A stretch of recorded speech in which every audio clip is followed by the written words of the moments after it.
to Epworth in Action. I'm Steve Taylor, your host.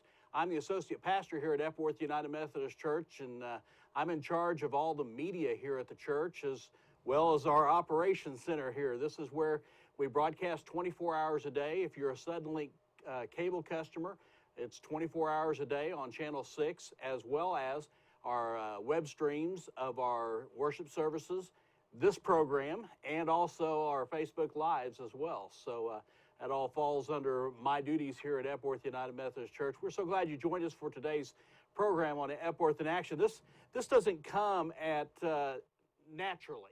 I do have a talent for this. God's blessed me with a talent for all of this kind of work, but I did have to go and learn about this, and that's the focus of our program today. It's learning, because right now, with the way things are in our world with the COVID-19, the safer in place or safer at home that we're going through, and schools have had to go to distance learning. In other words, they're using different tools, Google Classroom, Zoom meetings, different things like that. And it's a different world right now. We've not had this happen that I can remember in my lifetime where anything of this magnitude has taken place. So this is all new territory. And so now learning is becoming a different way of having to do that. And so I think about the seniors in high school right now, or even the seniors in college who have worked so hard to get to this point and look forward to their graduation and all the things that go on when you're a senior high school. I remember when I was a senior high school, all the activities and all the things that took place, the celebrations that took place when you finally get to that point and you see the light at the end of the tunnel with graduation and moving on to the next phase of your life. And suddenly that's all been kind of ripped away in some fashions, and we have to find ways to be able to do that again in a different way. And so learning comes now in a different way as well. And that's the focus of our program on Epworth in Action today. Scott Kennedy, who's our senior pastor, his wife, Angie Kennedy, is a professor at Rose State College. And Scott had the opportunity to sit down and talk with Angie about how we're having to change the way we learn, and also how instructors are having to change the way they teach. So let's go to that interview and let's hear from Scott and Angie. Hi, I would like to thank you for joining us. I'm Scott Kennedy. This is my wife, Angie Kennedy. We're talking today about education during this time of the COVID-19 crisis while we're all at home. And as many of you probably know, Angie is an educator and has been doing that for a while. Tell us a little bit about how you got started as a teacher. I know all this, but they'll want to hear about it. Well, I finished college with a degree in elementary education and started teaching elementary school right out of college. We lived in Atlanta at that time, and so I taught in one of the metro school systems. It was a rather large school system, and I learned a lot of new things during that about people during that that time. And I taught elementary school for a little bit over 20 years at different levels. A lot of that in second grade, and at some point went back to school and became a reading specialist and learned how to teach people to read, and it's one of the most wonderful things ever. So that was back in 1988 when we graduated. Way back. We've been doing this 32 years in education. Now I teach at Rose State Community College, and I work with students who need to increase their reading skills as they are beginning their college career. And I also work with students who I teach a college studies class, so the learning and practicing skills that help us to become better students. So a couple of things. One, this is a real different time for children in school, for students everywhere. It's different for teachers. The whole education system is kind of in a different experience than anyone had planned for. One of the things that you and I've always talked about is how we always have felt that we are our children's first teachers. They're adults now, so hopefully we've done that job well. But there are things that we knew that we were not relying upon the public school system to teach, or teach our children. Although, I mean, we always have been very supportive of public schools. But as parents, we felt like there were a lot of those kinds of other things, that there were certain things that we expected they would learn at school, and certain things from us. How would parents approach maybe some of those things today during this different kind of period than they would have been expecting? I think it's a really difficult time for parents and for the students, and for the teachers. The teachers are used to that contact with their students and benefit a lot from that. I know they're missing that. And parents, while we are our children's first teachers, we're responsible for teaching them. We're ultimately responsible for them, but in school they learn very specific things, skills that we may or may not have the knowledge and the patience sometimes to teach. I think one thing to remember is during this time we're all learning new things, and we need to forgive ourselves for not knowing everything, and be gracious to one another and try our best to move through it the best we can. Right. Yeah. So if as the teacher in this setting, as a parent, you don't know all the answers, like we ever know all the answers. Right. But that's okay. Absolutely okay. Yeah. Yes. Okay. And that and so what are maybe some of the lessons that children can be learning today that are different than, say, academic things? About patience, about flexibility, about what are some of those you might think of? I think there's so many things, but kindness to one another, with one another, finding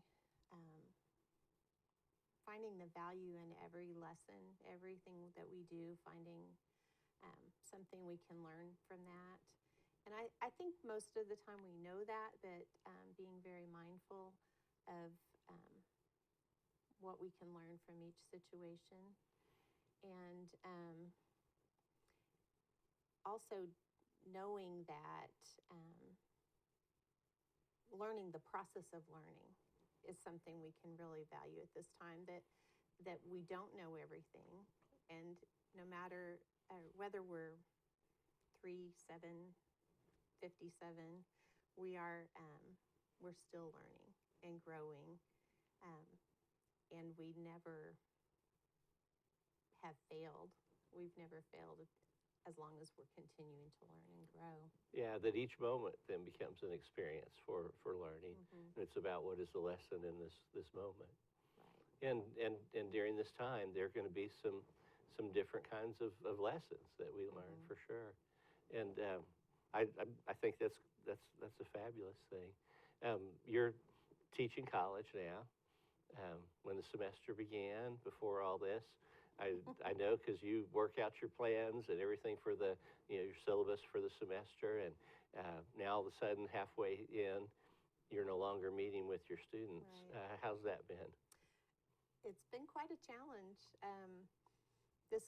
I have always used technology in my teaching, or at least since 1990. But I've always used technology, but I've never taught a fully online course, and so it's been a very different experience. And knowing you, I know that if you were planning on teaching an online course, you would do work to prepare for it and all, Right. and get ready. So this is like thrown in Thrown in. and learning. Right. So I have learned many new things as well since the middle of March when we began. And some I feel like I've picked up pretty well, and some I'm still working on. But the main thing that has been a challenge for me is when I'm teaching, I'm able to gain a lot of information through the feedback from my students, and that's vacant. It's absent, and so I have to find new ways to find out how they're understanding, how they're progressing, and that gap in the technological gap between us has been something that's been a challenge to overcome, but we're working on it. Yeah. A minute, I'll ask you a little bit about maybe some suggestions about, from a student perspective, what that's like and what they can do to ensure this to be a successful semester. But you know, as a husband, I see you responding to text messages and emails. 4:30 or 5 in the morning the other morning. You had one come in at 4 in the morning or something like that, Sunday morning. You're up working on responding to a student, and they come in late at night. That kind of different schedule in terms of availability. I guess you could turn it off or shut it off. Maybe you can't. How's that been as an educator? That's been difficult, and I've tried to respect our time and put some limits on that. But I also know that during this pandemic, my students' schedules have been turned upside down. Not just their school schedule. Right. And their work schedule, their family schedules. many of them have expressed to me that regret that we're finishing the semester in this way, because that time in the classroom gave them time to focus and to stay. It was their set aside time. It was structure. Right, their structure. And so that's been a difficult thing for them. And so I feel like when they're working and they have questions, that as much as I can, I need to be attentive to them. Yeah. And to respond to them as quickly as I can. And I know that in the long term that can cause, I need to set some boundaries, but there's a middle ground I need to find. Sure. to be attentive to them and to set some boundaries on time as well. Yeah, it's been turned over for everybody. Right. And so we're all figuring out what's needed to help just get through it. And so that's maybe kind of the place where I wanted to end the conversation or direct it was for college students, for high school students who are expecting the schedule of being in class, and some of your students, I'm sure, know themselves well enough to know I can excel in online classes, or maybe not, because it takes a different discipline to be able to do that. And so maybe intentionally enrolled in on-campus classes, and now that's not an option. What are some things that they need to know to be able to make this semester be successful for them to learn in this new environment? I think as best as you can, develop a schedule or a routine, nothing rigid, but something you can that you can maintain when you work on this class, when you work on this class. Know your due dates, know your deadlines, and don't be regular. Check in, make sure you're checking on things every day. Be consistent as you would be with your other classes. Yeah. So I would have been anyway, a college student, to contact the professor, to call them, to email them, to text them, that would have been kind of intimidating to me. And for a student who's maybe struggling, what do they need to know about availability of professors and what they should do? Contact them. Yeah. Yes. Stay in communication with your professor. Ask questions. And get the information that you need. And like I said, in the classroom, just as students interact with professors, we get feedback from students and know how to adapt and adjust. and we don't have that unless when the students seek the information, it's much more expedient. If I haven't heard from a student, if I can see they haven't been active, I'm contacting them and trying to help them re-engage. And often it's because they aren't engaged because they have a question, they have a technological problem, they're sharing a computer with some of their siblings or something like that. And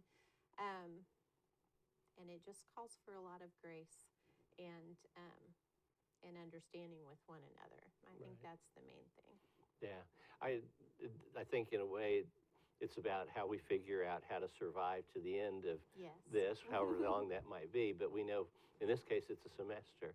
So it's about finding a way to complete the semester, to log the credits, to not fall behind in that, and then call it success, whatever that GPA may be, to just to be able to grab what they can from that semester, make sure it's completed in a positive way, and be ready to move to the next. Does that sound right? That sounds right. Okay. Keep going. Don't give up. Be persistent. And don't be afraid to reach out. And reach out to others. Yeah, reach out to your professors or fellow classmates. Thanks for coming. I know I'm used to kind of this side, and maybe you less so, but glad that we can do this together and to share with them. Thanks. Thank you. The first lesson I remember from childhood in Sunday school, I know I went lots of times before this, but the very first lesson I remember was learning the word rabbi. Maybe because it was a foreign language, a word. That word was something that I attached myself to. The teacher told us that Jesus was rabbi, that his disciples, his followers, called him rabbi. And that meant teacher, that Jesus is our teacher. He teaches us about life, about how we're to live with each other. He teaches us about how we're to love one another. And he teaches us, most of all, how much God loves us. God is our primary educator, that Christ is our rabbi. He is there for us. He's leading us through.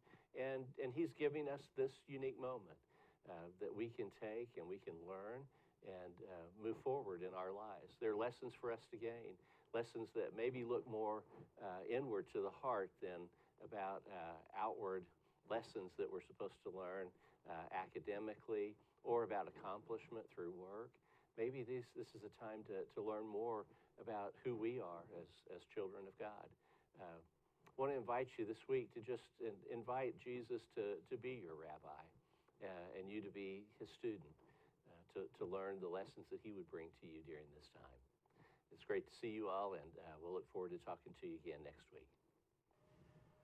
Thank you, Scott, and thank you, Angie. And Scott, thank you for those encouraging words as we learn about rabbi and teacher and how Jesus is our teacher and how we should always be reminding ourselves of that each and every day of our lives. And we're so thankful you joined us here for Epworth in Action here on Epworth Television and on Suddenlink Channel 6. This program airs Wednesday evenings at 7 o'clock, and then we'll repeat on our Epworth Television channel on Suddenlink Channel 6, or you can find it on our YouTube channel as well as on our Facebook page as well. So different opportunities for you to catch this program if you don't catch it on its initial broadcast on Wednesdays at 7 o'clock. But we are so glad you joined us for Epworth in Action.